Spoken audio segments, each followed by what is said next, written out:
everyone, it is Bridget, and today I am talking to you about the game Let's Go on an Adventure. This is an improv game that goes by a number of names. Another friend of mine who teaches calls it Vacation.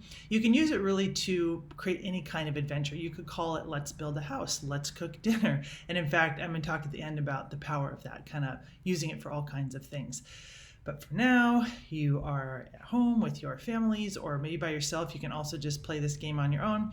But the idea of Let's Go on an Adventure is it's fundamentally a yes and practice game. It has a lot of lessons of improv in it.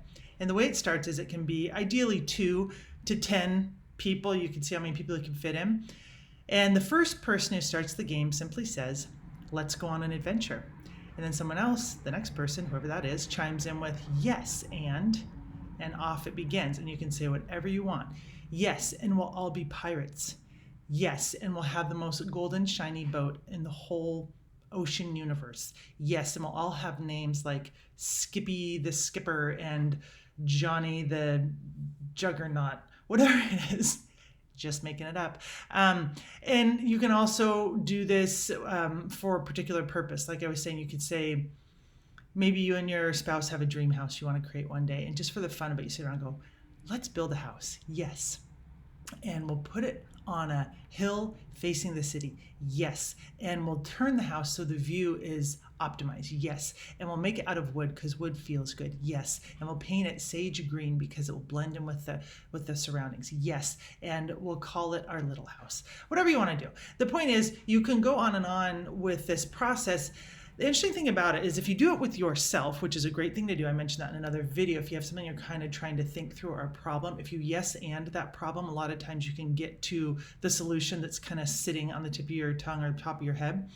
But you can also use it with friends to tackle a certain topic in a way that is productive. It's just basically really highly structured brainstorming.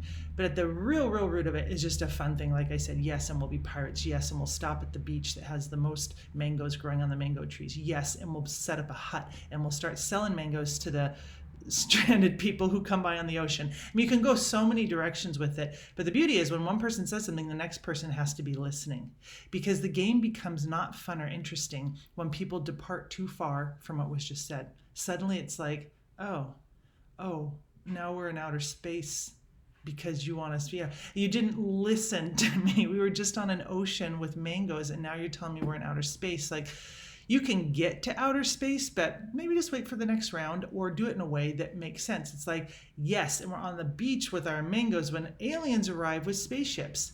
Then you got to let it go, because maybe they're going to go to outer space with you, or maybe they're going to stay and move in on the island and they have like really cool tools for chopping mangoes and making new recipes.